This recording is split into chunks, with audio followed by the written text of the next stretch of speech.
আসসালামু আলাইকুম। কেমন আছেন আপনারা সবাই? আশা করি নিশ্চয়ই ভালো আছেন। আলহামদুলিল্লাহ আপনাদের দোয়ায় আমিও ভালো আছি। সকাল সকাল এক কাপ চা হয়ে যাক এই শীতের মৌসুমে। তো যেহেতু প্রচণ্ড পরিমাণ শীত পড়ছে, চা না খেলে তো আর দিনটা ভালোই যাবে না। তো সকাল সকাল হয়ে যাক এক কাপ চা। এই কুয়াশা ভিজা সকালে এক কাপ চা বানিয়ে খেয়ে মনটা প্রফুল্ল করে তারপরে দিনের কাজ শুরু করব। তো এই যে চাটা নিয়ে এখন বেলকনিতে যাচ্ছি। চা বেলকনিতে বসে বসে খাওয়ার মজাই আলাদা, কিন্তু প্রচণ্ড পরিমাণে ঠান্ডা দেখে আর আমি গ্লাসটা খুললাম না। যাই হোক, সকালে এই কুয়াশায় ভেজা সকালটা অনুভব করি আর এক কাপ চা হয়ে যাক। তো সবাই আমার মতন কে কে পছন্দ করেন সকালে চা, বিকেলে বেলকনিতে বসে চা? আমার কাছে খুবই ভালো লাগে। তারপর একটু রুমে বসেছিলাম। এই তো ডোরা এখানে বসে আছে আর রুমিকে কিছু খাবার দিচ্ছি। তো দুপুরে বেসিক্যালি অল্প একটু রান্না করেছি, কারণ আজকে একটা সুন্নতে খান্নার গায়ে হলুদে যাব। তো বাবুটাকে গায়ে হলুদ দিবে, এই জন্য ওখানে একটা প্রোগ্রাম আছে, অনুষ্ঠান হচ্ছে। তো তার জন্য আমরা একটু বসে ওয়েট করতেছি, যেহেতু সন্ধ্যার সময় রওনা দিব। তাই নুরমনিকে কিছু খাবার দিলাম যে খেয়ে নাও, কারণ ও আসলে কোনো বিয়ে বাড়িতে কোনো গায়ে হলুদ অনুষ্ঠানে খেতে পারে না। তাই ওকে একটু পেটটা ভরিয়ে তারপরে আমি যে কোনো অনুষ্ঠানে নিয়ে যাই। তারপর দোরাকে বললাম যে ওকে খাবার দিতে, আমার হেল্পিং ম্যানকে। তো হলো, দোরাকে ডাকছে, দোরাও একদম লাফিয়ে চলে যাচ্ছে ওর খাবার খেতে। তারপর আমরা এখন রেডি হয়ে নিয়েছি।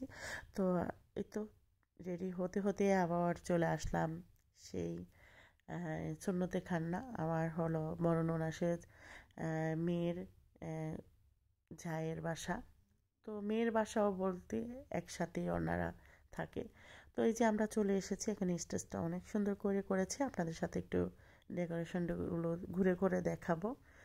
যেহেতু আমরা বেশি সময় এখানে থাকি নেই, কারণ যেহেতু এখন তো দিনকাল ভালো না।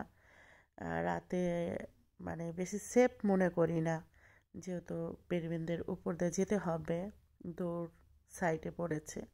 তো আমাদের বেরিবাঁধের উপর দিয়ে কিন্তু আসতে হবে, মিরপুর বেরিবাঁধের উপর দিয়ে কিন্তু আসতে হবে।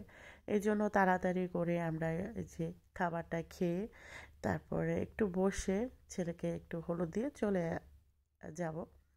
তো এই তো এখন হলো মোরগ পোলাও করেছে সবার জন্য। খাবারের ব্যবস্থা খুবই সুন্দর ছিল।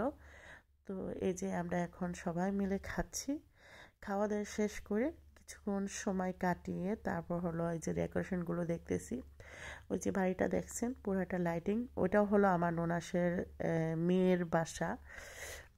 তো এই তো এখন হলো নুরমণি দেখেন, কেউ কথা মানবে না, ও একাই চলে যাচ্ছে, বলছে যে আমি একটু হলুদ দিব।